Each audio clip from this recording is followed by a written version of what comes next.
Global टी20 Canada में अब्बास अफरीदी ने शानदार हैट्रिक कर ली। पेसर ने गैर मामूली कारकर्दगी दिखाते हुए 4 ओवर्स के स्पेल में सिर्फ 29 रन देकर 5 विकेटें हासिल की। पाकिस्तान और मॉन्ट्रियल टाइगर्स ने फास्ट बॉलर अब्बास अफरीदी ने ब्रॉम्पटन में मुनक्किद T20 कनाडा के मैच में बॉलिंग का शानदार मुजाहिरा किया। वैंकूवर नाइट और टाइगर्स के दरमियान मुकाबले के दौरान अब्बास अफरीदी ने अपनी तेज़ रफ्तार महारत से तबाही मचा दी। उन्होंने गैर मामूली कारकर्दगी के नतीजे में शानदार 5 विकेटें हासिल की और 4 ओवर में स्पेल में सिर्फ 29 रन दिए।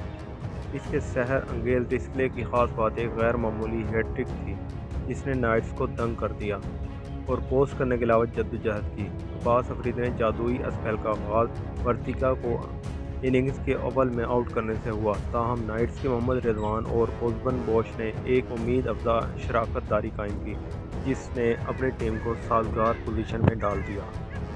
अब्बास अफरीदी यहीं पर नहीं रुके बल्कि इसके बाद इन्होंने एक और विकेट हासिल की जो कि फिलिपेन एलन की थी। टाइगर की जानिब से 6 में से 5 विकेटें हासिल करने पर अफरीदी की शानदार कारकर्दगी ने इन्हें मैच के बेहतरीन खिलाड़ी का आगाज़ हासिल कर दिया। इनकी शानदार काविशों ने मॉन्ट्रियल टाइगर्स के लिए आखिरी ओवर में हदफ का कामयाबी से तआक्कुब करने की राह हमार की।